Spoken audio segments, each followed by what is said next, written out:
Hello tout le monde et bienvenue dans Clair Obscur, le podcast qui explore les coulisses de la création. Je m'appelle Blandine, je suis autrice et illustratrice et je vous accompagne dans votre quotidien d'artiste en vous partageant le mien.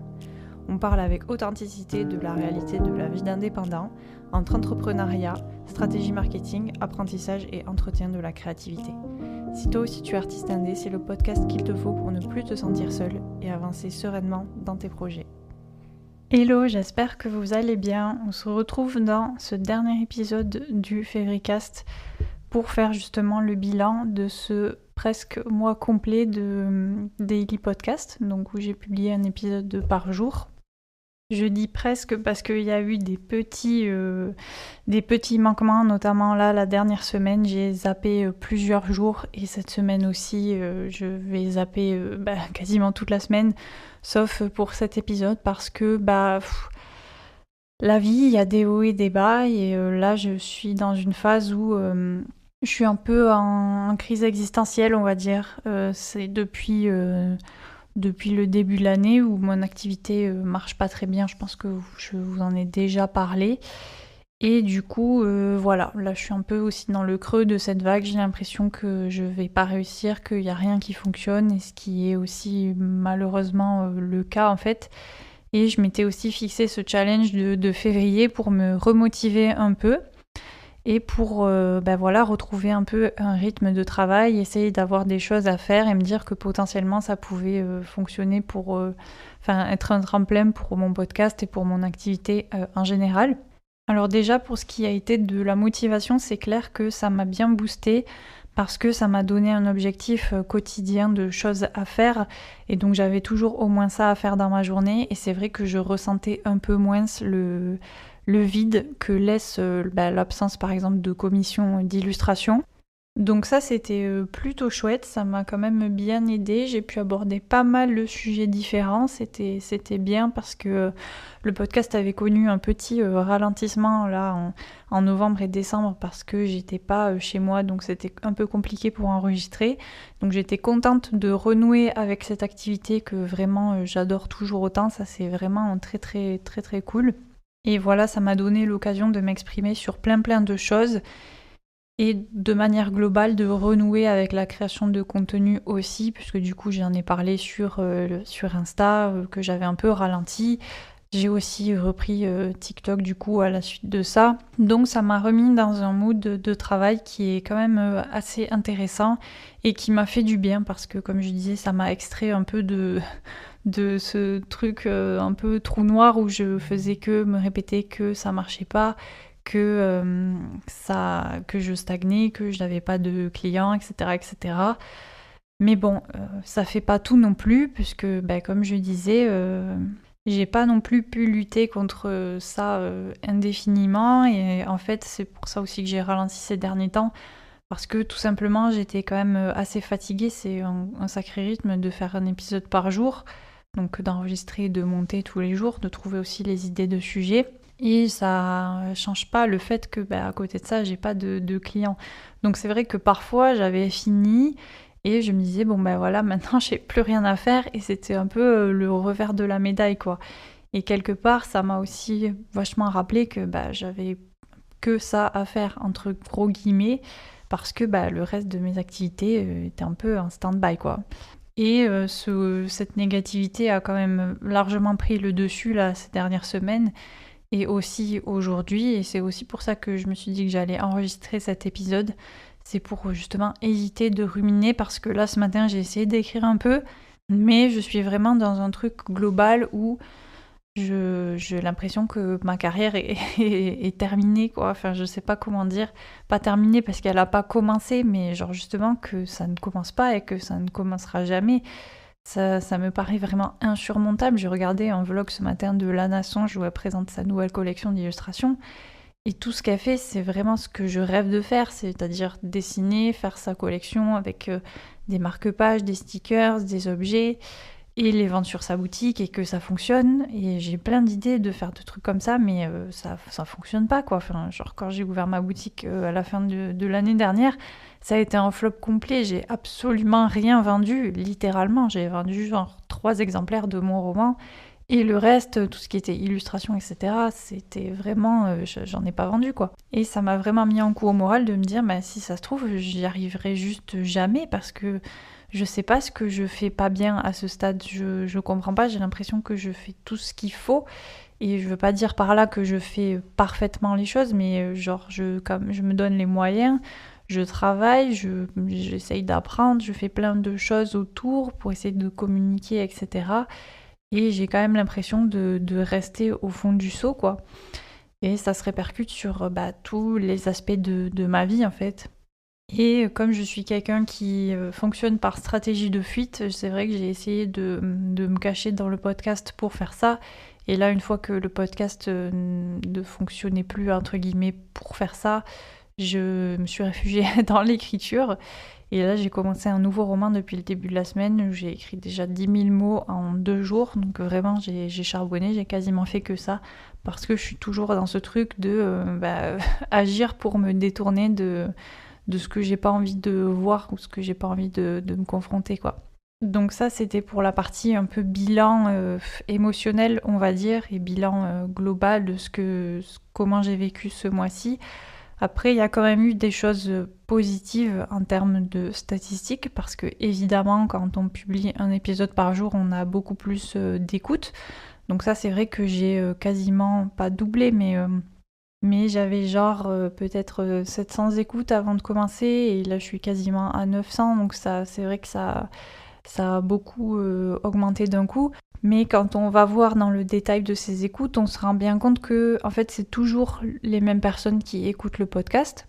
Donc ce qui est très positif en soi, mais ce qui est aussi négatif dans le sens où il y a une très faible découvrabilité en fait de mon podcast et il y a très peu de nouvelles personnes qui écoutent. Et là, j'ai eu un peu de nouvelles personnes, entre guillemets, parce que j'ai posté tous les épisodes sur YouTube, donc ça s'adresse carrément à une autre cible qui ne me suivait pas du tout, etc.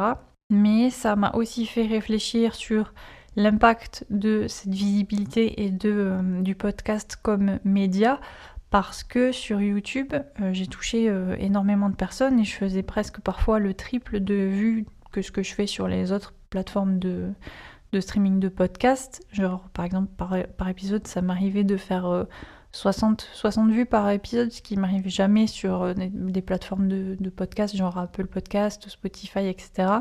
Et ce qui était parfois plus que toutes les vues de toutes les apps de podcast cumulées, quoi. Donc c'était quand même assez énorme, mais ça n'a pas converti. Et ce que je veux dire par là, c'est que les personnes qui m'ont écouté, sans doute, ont passé un très bon moment, mais il n'y a qu'un très faible pourcentage qui s'est abonné à ma chaîne YouTube. Et il y a 0% de personnes qui sont venues me suivre sur Instagram et 0% de personnes qui sont allées voir ce que je faisais et par exemple qui ont acheté mon roman après avoir écouté mon podcast. Donc là, ça pose aussi quand même question parce que j'ai quand même eu aussi des likes, des commentaires et des abonnements, mais il s'est rien passé d'autre et en gros, c'est resté sur l'espace fermé de YouTube et j'ai un peu peur que ça soit le cas en fait avec cette plateforme globalement et que ce soit pas le média de conversion que j'espérais que ça serait.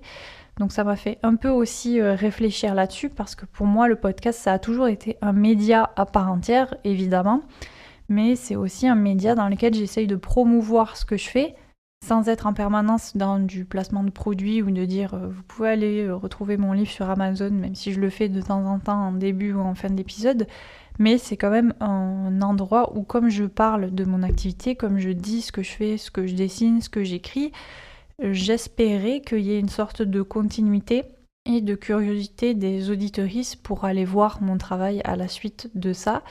Et en fait, je me rends compte que c'est pas du tout le cas. Donc je sais pas trop à quoi c'est dû.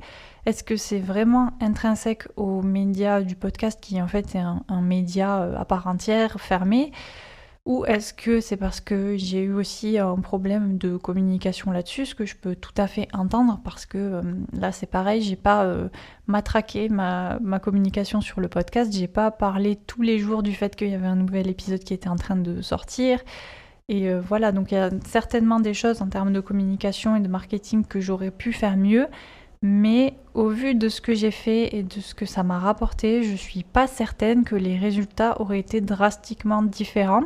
Et c'est aussi pour ça que j'ai ralenti le rythme sur la dernière semaine. C'est parce que, en fait, mon objectif n'avait pas été atteint. Moi, je suis partie dans ce challenge en me disant ça va me permettre de me faire découvrir par de nouvelles personnes, et j'avais vraiment l'espoir que la régularité, le rythme, le fait d'avoir une audience hyper fidèle qui viendrait écouter chaque jour, ça fasse que mon podcast il se développe un peu. J'espérais avoir plus de likes sur les épisodes, plus d'abonnements aussi sur le podcast en général, et je me suis dit peut-être que comme ça va me faire un petit peu percer, ou en tout cas me sortir de la bulle dans laquelle je suis, où j'ai toujours les mêmes personnes qui me suivent et où j'ai du mal à me faire connaître ce podcast en dehors à une autre communauté, quoi. Et même si je suis très contente de ce podcast parce que j'adore ce format, je suis très fière d'avoir une communauté qui est aussi engagée. J'ai plein de gens qui m'ont envoyé des messages pour me dire que c'était super, qu'ils adoraient écouter mes épisodes, que ce soit tous les jours, ils appréciaient vraiment. Donc tout ça, c'est hyper valorisant, c'est hyper important, et j'en suis vraiment très contente parce que ça pourrait ne pas être le cas aussi, j'en ai tout à fait conscience. Mais le but, c'est aussi quand même d'avoir un média qui puisse me servir. C'est pas en mode je veux tout faire pour que tout ce que je fasse soit absolument monétisable en termes de business. Mais là, je suis arrivée quand même à un stade où je suis encore une fois très transparente avec vous, où je ne gagne pas ma vie en fait avec ce que je fais. Je gagne pas ma vie avec le podcast, avec Instagram, avec mon activité d'illustratrice de couverture de romans, et je gagne pas non plus ma vie de l'écriture. Et tout ça pourtant constitue vraiment 100% de mon activité.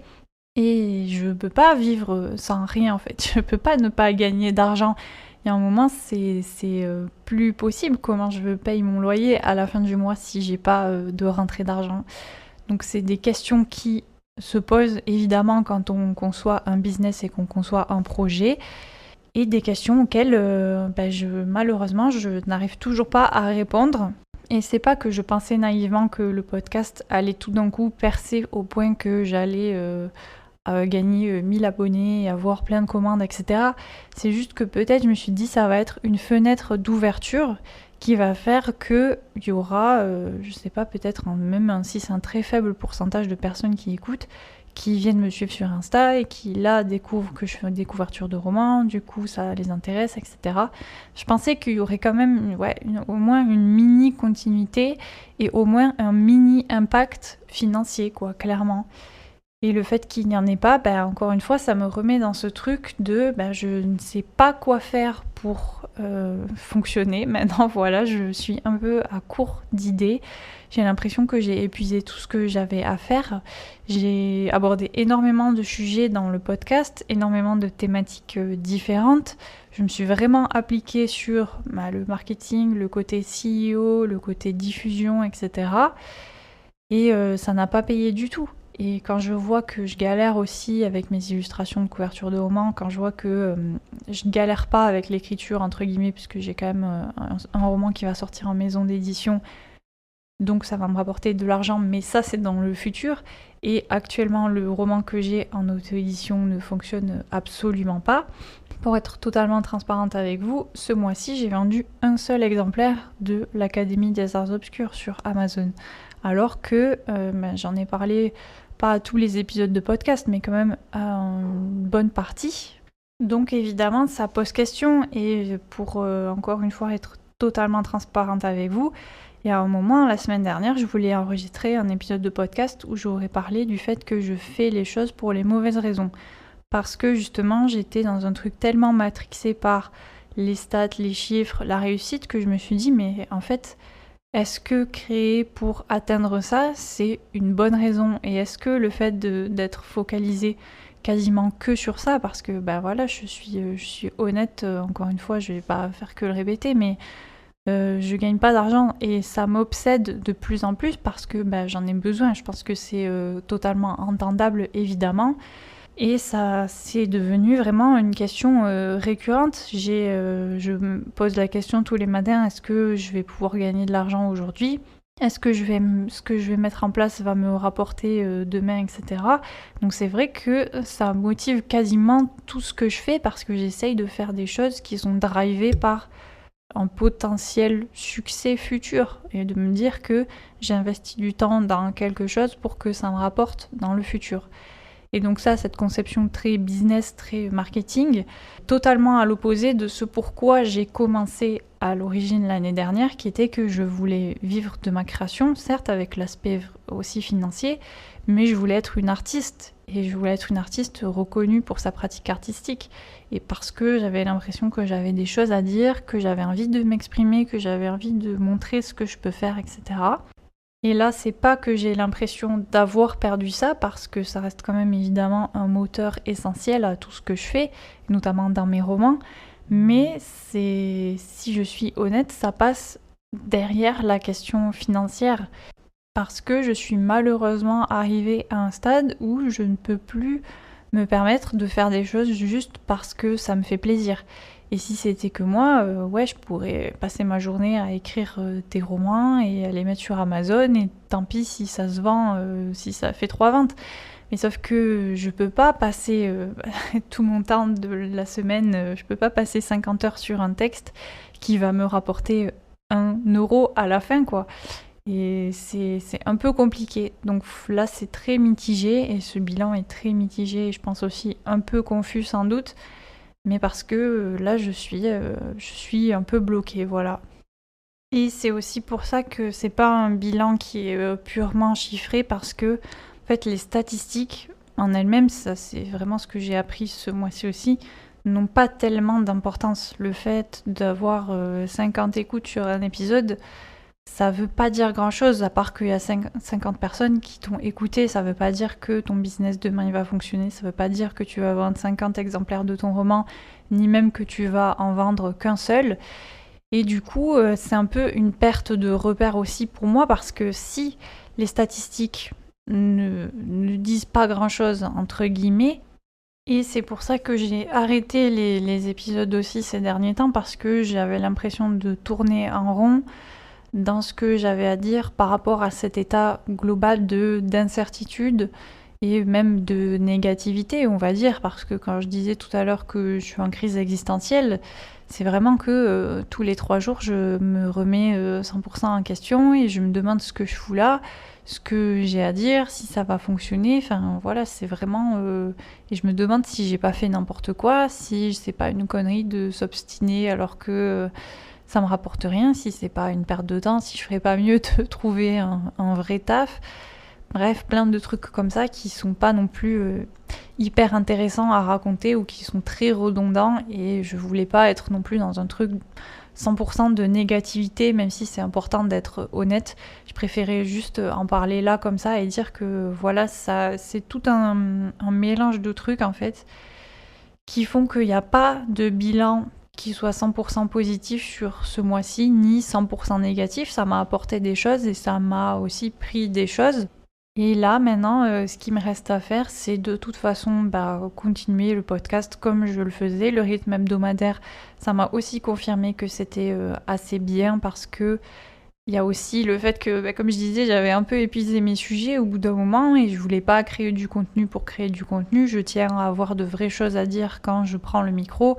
Et du coup, un épisode hebdomadaire, c'est pas mal aussi parce que ça me laisse le temps de faire des expériences, d'avancer sur mes projets, d'avoir des réflexions et de pouvoir les partager avec vous ensuite de façon un peu plus construite et un peu plus intéressante. Et pour ce qui est aussi simplement du podcast, je pense que je vais arrêter de me poser 350 000 questions, que je vais rester sur la lignée de ce que je faisais avant et qui fonctionne parce que ça plaît, et que je vais arrêter de m'interroger sur le fait d'essayer de trouver de nouvelles personnes à qui ça peut plaire et le laisser faire sa vie. Et si ça doit être un carnet de bord qui est destiné à 10 personnes, ce sera un carnet de bord destiné à 10 personnes. Et c'est pas non plus un problème, dans le sens où c'est quelque chose qui me fait du bien, que j'apprécie faire. et où je ressens pas non plus d'obligation. Je peux rater un épisode si j'en ai envie. Il n'y a pas d'enjeu majeur, c'est l'avantage finalement de pas avoir de pression financière dans le podcast et qu'il soit pas monétisé. C'est que je suis très très libre en fait dans ce que je veux en faire. Et donc je vais continuer d'expérimenter avec et de faire ce que j'ai envie de faire.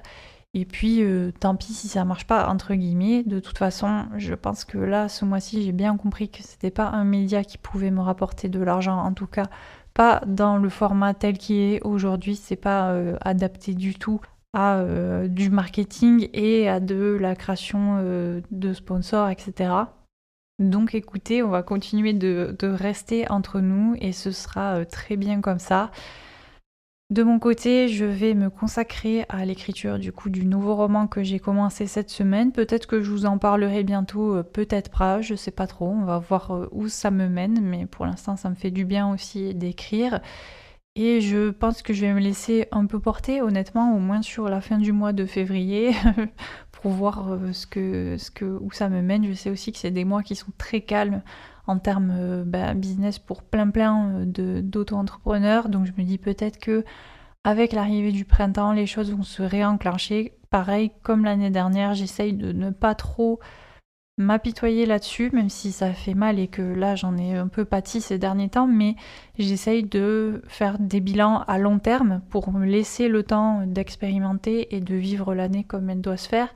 Et parce que ça sert à rien de toute façon de faire un bilan au 20 février et de dire bah voilà, j'ai rien eu comme commande d'illustration ces 2 premiers mois, ça veut dire que mon business il est foutu. Il reste quand même 10 mois derrière sur lesquels je peux vraiment bosser. Et donc il peut encore se passer plein de choses et puis on va voir. Et quand j'arriverai au bout de mes ressources financières, je me poserai la question à ce moment-là. Mais là, je m'étais mis pas mal la pression avec ce podcast et le fait de publier un épisode par jour et plein d'autres choses aussi comme ma réécriture, etc. Là, ces prochaines semaines, je vais essayer de faire l'inverse et de ne pas me mettre la pression. Et puis, on verra bien ce que ça donne. En tout cas, j'espère que ça va de votre côté et que cet épisode vous aura quand même intéressé. On se retrouve du coup la semaine prochaine pour un nouvel épisode et on reprend un rythme hebdomadaire à partir de ce moment-là. Si jamais vous n'avez pas lu l'Académie des Arts Obscurs, allez sur Amazon, 2,99€, ça c'est rien du tout. Donc allez découvrir mon roman et laissez une petite note si ça vous a plu, c'est toujours super cool. D'autant qu'il y a la saison 2 qui arrive là très très bientôt. Donc c'est toujours sympa si vous avez lu le premier tome pour découvrir la suite. Je vous souhaite une bonne fin de semaine et on se retrouve bientôt pour un nouvel épisode. Ciao!